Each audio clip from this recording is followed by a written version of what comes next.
Hello, আসসালাম, ভালো আছেন ভাই? আচ্ছা, ওই যে আমার ছেলে তো অসুস্থ ভাই। কতটা পাষণ্ড হলে এইভাবে ছেলের অসুস্থতার খবর পাওয়ার পরেও ফোন কেটে দেয় বলেন আপনারা? ছেলেটির অপরাধ, ওর চাস্তো বোনকেও বিবাহ করেছে, এটি ওর। তার অভিযোগ তার ছেলের বউকে ডিভোর্স দিতে হবে, তাহলে আমি চিকিৎসা করব। তাই বলে কি এর চিকিৎসা হবে না? ওই ছেলের বউটিও কিন্তু অন্তঃসত্ত্বা। এই জন্যই কিন্তু এই ছেলেটির পাশে আমি দাঁড়িয়েছি। এই জন্য আপনাদের সাহায্য সহযোগিতা কাম্য করছি। ফার্স্ট কমেন্টে আমার নাম্বার থাকবে, আপনাদের জায়গা থেকে যে যা পারেন আমাকে সাহায্য সহযোগিতা করার জন্য আহ্বান জানান। ওর নাম সাইফুল, বাড়ি শেরপুর, লালিতাবাড়ি। মাত্র 20,000 টাকার প্রয়োজন। খুব একটা বেশি বড় ধরনের সমস্যা না, একটা ছোট একটা অ্যাপেন্ডিক্সের ব্যথা।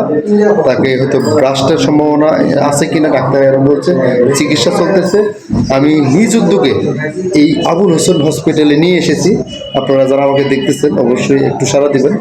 যদি কেউ মানবিক কোনো মানুষ থাকেন একটু আমাকে নক দেবেন, পাশাপাশি না দিতে পারলে ভিডিওটি শেয়ার করবেন। আর এরকম মানুষের কাছ থেকে যদি আমরা হেল্প করি, আল্লাহ খুশি হয়। উনি একজন অসহায় একজন মানুষ, খুব আমরা তার পাশে দাঁড়াবো।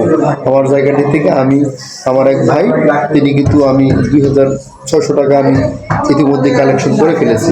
ইনশাল্লাহ আমার পাশে থাকবেন, সহায়তা করবেন।